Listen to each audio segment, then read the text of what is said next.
બંધન સહસંયોજક બંધ. અગાઉના પ્રકરણમાં કાર્બનમાં બંધન સહસંયોજક બંધ. અગાઉના પ્રકરણમાં આપણે આયનીય સંયોજનોના ગુણધર્મોનો અભ્યાસ કરેલ છે. આપણે જોયું કે આયનીય સંયોજનો ઊંચા ગલન તેમજ ઉત્કલન બિંદુ ધરાવે છે અને દ્રાવણમાં કે પીગળેલી અવસ્થામાં વિદ્યુતનું વહન કરે છે. આપણે તે પણ જોયું કે આયનીય સંયોજનોમાં બંધનનો સ્વભાવ કેવી રીતે આ ગુણધર્મોની સમજ આપે છે. કેટલાક કાર્બન સંયોજનોના ગલન તેમજ ઉત્કલન બિંદુ આ પ્રમાણે છે. એસિટિક એસિડનું ગલન બિંદુ અને ઉત્કલન બિંદુ અનુક્રમે 290 અને 391 કેલ્વિન છે. ક્લોરોફોર્મનું ગલન બિંદુ અને ઉત્કલન બિંદુ અનુક્રમે 209 અને 334 કેલ્વિન છે. ઇથેનોલનું ગલન બિંદુ અને ઉત્કલન બિંદુ અનુક્રમે 156 અને 351 કેલ્વિન છે. મિથેનનું ગલન બિંદુ અને ઉત્કલન બિંદુ અનુક્રમે 90 અને 111 કેલ્વિન છે. આપણે અગાઉના પ્રકરણમાં જોઈ ગયા તે પ્રમાણે મોટાભાગના કાર્બન સંયોજનો વિદ્યુતના મંદ વાહકો છે. ઉપરોક્ત સંયોજનોના ઉત્કલન બિંદુ અને ગલન બિંદુની માહિતી પરથી જાણવા મળે છે કે આ સંયોજનો આયનીય સંયોજનોની સરખામણીમાં નીચા ગલન બિંદુ અને ઉત્કલન બિંદુ ધરાવે છે. આપણે તે નિષ્કર્ષ તારવી શકીએ છીએ કે આ અણુઓ વચ્ચેના આકર્ષણ બળો વધુ પડતા પ્રબળ નથી. મોટે ભાગે આ સંયોજનો વિદ્યુતના અવાહકો હોય છે. તેથી આપણે તે નિષ્કર્ષ તારવી શકીએ છીએ કે આ સંયોજનોના બંધન કોઈ આયનો ઉત્પન્ન નહીં કરે. અગાઉના ધોરણમાં આપણે વિવિધ તત્વોની સંયોગીકરણ ક્ષમતા અને કેવી રીતે તે સંયોજકતા ઇલેક્ટ્રોનની સંખ્યા પર આધાર રાખે છે તે વિશે શીખી ગયા. ચાલો હવે આપણે કાર્બનની ઇલેક્ટ્રોન રચના જોઈએ. કાર્બનનો પરમાણ્વીય ક્રમાંક 6 છે. કાર્બનની વિવિધ કક્ષાઓમાં ઇલેક્ટ્રોનની વહેંચણી કેવી રીતે થશે? કાર્બનની ઇલેક્ટ્રોનીય રચના 2 4 છે. એટલે કે K કક્ષામાં 2 અને L કક્ષામાં 4 ઇલેક્ટ્રોન છે. કાર્બન કેટલા સંયોજકતા ઇલેક્ટ્રોન ધરાવે છે? કાર્બન કુલ 4 સંયોજકતા ઇલેક્ટ્રોન ધરાવે છે. આપણે જાણીએ છીએ કે તત્વોની પ્રતિક્રિયાત્મકતા સંપૂર્ણ ભરાયેલ બાહ્યતમ કક્ષા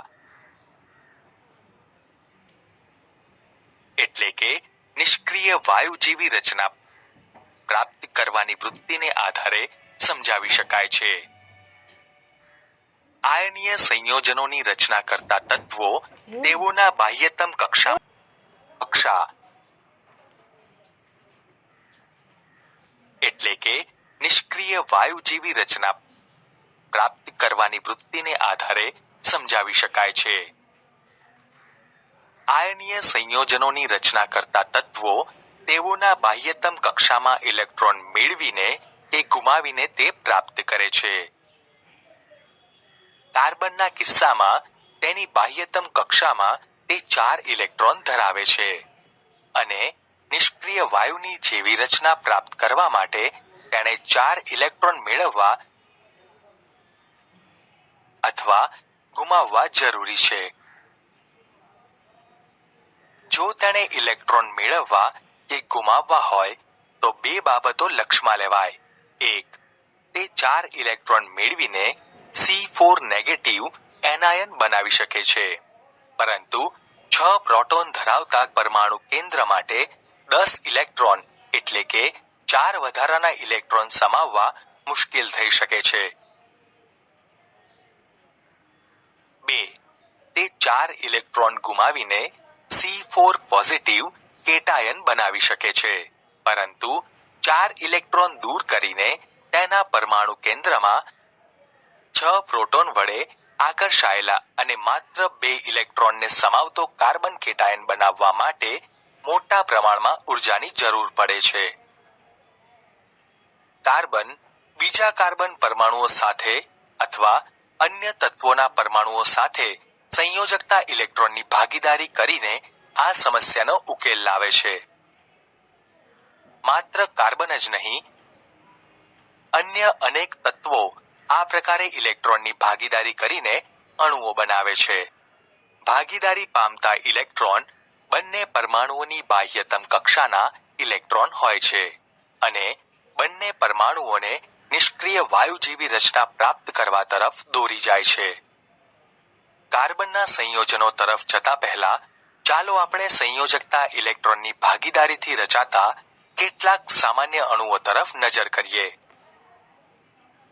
આ પ્રકારે રચાતો સૌથી સાદો અણુ હાઇડ્રોજન છે.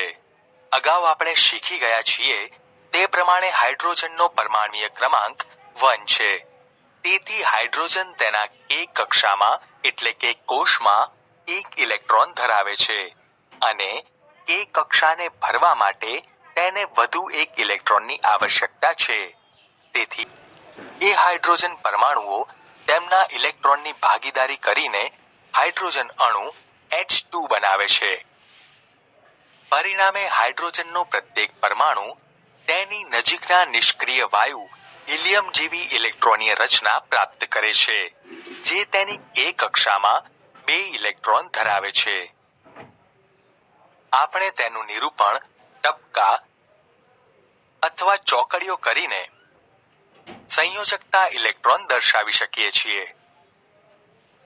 ભાગીદારી પામેલ ઇલેક્ટ્રોનની જોડ 2 હાઇડ્રોજન પરમાણુઓ વચ્ચે એકલ બંધ રચે છે. એકલ બંધને 2 પરમાણુઓ વચ્ચે રેખા એટલે કે આડી નાની લીટી દ્વારા પણ રજૂ કરી શકાય છે. ક્લોરીનનો પરમાણ્વીય ક્રમાંક 17 છે. તેની ઇલેક્ટ્રોનીય રચના 2, 8, 7 છે. ક્લોરીન પરમાણુઓને અષ્ટક પૂર્ણ કરવા એક ઇલેક્ટ્રોનની જરૂર છે. 2 ક્લોરીન પરમાણુઓ એક ઇલેક્ટ્રોનની ભાગીદારી કરીને અષ્ટક પૂર્ણ કરે છે. આમ ક્લોરીનની સંયોજકતા 1 થશે. અહીં ક્લોરીન દ્વિપરમાણુક અણુ Cl2 ની રચના કરે છે. આપણે ક્લોરીન અણુ માટે ઇલેક્ટ્રોન બિંદુ રચના દોરીએ.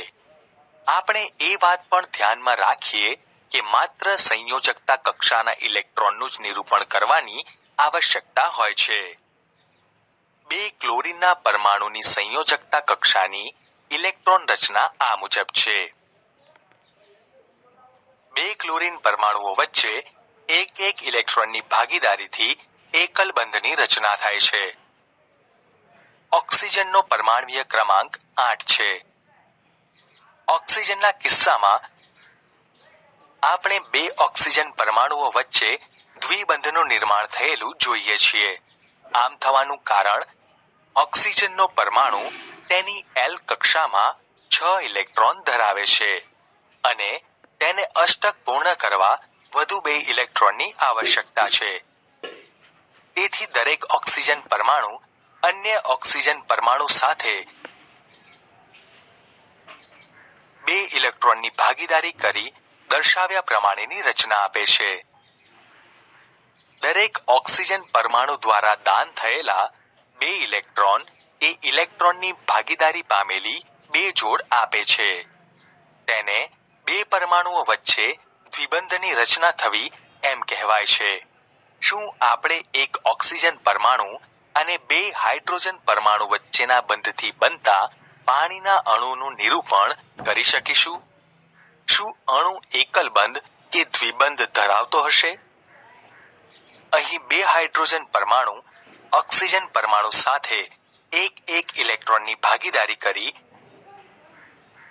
2 ઓક્સિજન હાઇડ્રોજન એકલ બંધ રચે છે. અહીં પાણીનો અણુ 2 એકલ બંધ ધરાવે છે. નાઇટ્રોજનના દ્વિપરમાણ્વીય અણુના કિસ્સામાં શું થશે? નાઇટ્રોજન 7 પરમાણ્વીય ક્રમાંક ધરાવે છે. તેની ઇલેક્ટ્રોનીય રચના 2, 5 છે. અષ્ટક પ્રાપ્ત કરવા માટે નાઇટ્રોજનના અણુમાં રહેલ પ્રત્યેક નાઇટ્રોજન પરમાણુ 3 ઇલેક્ટ્રોનના ફાળા દ્વારા ઇલેક્ટ્રોનની ભાગીદારી પામેલી 3 જોડ આપે છે. તેને બે પરમાણુઓ વચ્ચે ત્રિબંધની રચના થવી એમ કહેવાય છે. N2 ની ઇલેક્ટ્રોન બિંદુ રચના અને તેના ત્રિબંધનું નિરૂપણ આ પ્રમાણે કરી શકાય છે. એમોનિયાનો અણુ NH3 સૂત્ર ધરાવે છે. એમોનિયાના અણુમાં એક નાઇટ્રોજન પરમાણુ અને 3 હાઇડ્રોજન પરમાણુઓ વચ્ચે એક ઇલેક્ટ્રોનની ભાગીદારી થવાથી તેના અણુમાં નાઇટ્રોજન અને હાઇડ્રોજનના પરમાણુઓ વચ્ચે 3 એકલ બંધ રચાય છે. નાઇટ્રોજન અને હાઇડ્રોજન પરમાણુ વચ્ચે ઇલેક્ટ્રોનની ભાગીદારી થવાથી ચારેય પરમાણુઓ નિષ્ક્રિય વાયુની રચના પ્રાપ્ત કરે છે. આમ એમોનિયાના અણુમાં 3 NH એકલ બંધ રચાય છે. ચાલો હવે આપણે મિથેન તરફ એક નજર કરીએ કે જે કાર્બનનું સંયોજન છે. મિથેનનો બળતણ તરીકે બહોળો ઉપયોગ થાય છે. તેમજ તે બાયોગેસ અને કોમ્પ્રેસ નેચરલ ગેસ એટલે કે CNG નો મુખ્ય ઘટક છે. તે કાર્બન દ્વારા બનતા સૌથી સામાન્ય સંયોજનોમાંનું એક પણ છે. મિથેનનું સૂત્ર CH4 છે. આપણે જાણીએ છીએ કે હાઇડ્રોજનની સંયોજકતા 1 છે. કાર્બન ચતુઃ સંયોજક છે કારણ કે તે 4 સંયોજકતા ઇલેક્ટ્રોન ધરાવે છે. નિષ્ક્રિય વાયુ જેવી રચના પ્રાપ્ત કરવા માટે કાર્બન હાઇડ્રોજનના 4 પરમાણુઓ સાથે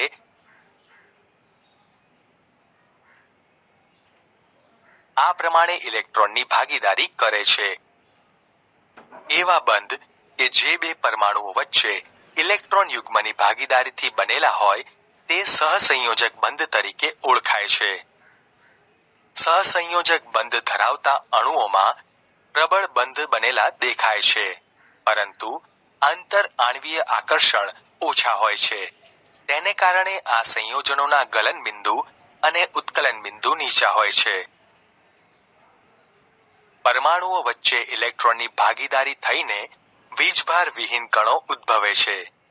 તેથી આવા સહસંયોજક સંયોજનો સામાન્ય રીતે વિદ્યુતના મંદવાહક હોય છે. કાર્બનના અપર રૂપો.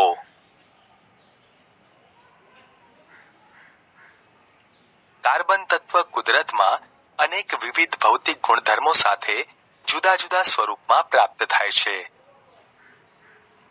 હીરો અને ગ્રેફાઇટ બંને કાર્બન પરમાણુઓના જ બનેલા હોય છે. કાર્બન પરમાણુઓ જે રીતે એકબીજા સાથે બંધથી જોડાય છે તેના આધારે તેમાં તફાવત હોય છે. હીરામાં કાર્બનનો પ્રત્યેક પરમાણુ કાર્બનના અન્ય 4 પરમાણુઓ સાથે બંધ બનાવીને સખત ત્રિપરિમાણીય રચના બનાવે છે. ગ્રેફાઇટમાં કાર્બનનો પ્રત્યેક પરમાણુ કાર્બનના અન્ય 3 પરમાણુઓ સાથે સમાન સ્તરમાં બંધ બનાવીને ષટકોણીય માળખું આપે છે. આ બંધો પૈકી એક દ્વિબંધ હોય છે અને આમ કાર્બનની સંયોજકતા સંતોષાય છે. એક સ્તર પર બીજું સ્તર એમ અનેક સ્તરોથી બનતા ષટકોણીય માળખા દ્વારા ગ્રેફાઇટનું બંધારણ રચાય છે. આ બંને જુદા જુદા બંધારણોને કારણે હીરા અને ગ્રેફાઇટના ભૌતિક ગુણધર્મો અત્યંત જુદા હોય છે. તેમ છતાં તેમના રાસાયણિક ગુણધર્મો સમાન હોય છે. હીરો અત્યાર સુધીનો સૌથી સખત જ્ઞાત પદાર્થ છે જ્યારે ગ્રેફાઇટ લીસો અને ચીકણો છે. આપણે અગાઉના પ્રકરણમાં અભ્યાસ કરેલ અન્ય અધાતુઓ કરતા ગ્રેફાઇટ ખૂબ જ સારો વિદ્યુતનો સુવાહક પણ છે. શુદ્ધ કાર્બનને અત્યંત ઊંચા દબાણે અને તાપમાને લઈ જઈને હીરાનું સંશ્લેષણ કરી શકાય છે. આ સંશ્લેષિત હીરા નાના હોય છે પરંતુ કુદરતી હીરાથી સરળતાથી જુદા પાડી શકાતા નથી. ફુલેરિન્સ કાર્બનના અપર રૂપોનો અન્ય વર્ગ રચે છે. સૌપ્રથમ ઓળખાયેલા C60 કે જે ફૂટબોલના આકારની કાર્બન પરમાણુઓની ગોઠવણી ધરાવે છે. તે અમેરિકન આર્કિટેક્ચર બકમિન્સ્ટન ફુલર દ્વારા ડિઝાઇન કરેલ જીઓડેસિક ગુંબજ જેવો દેખાય છે. તેથી આ અણુનું નામ ફુલેરિન રાખવામાં આવ્યું.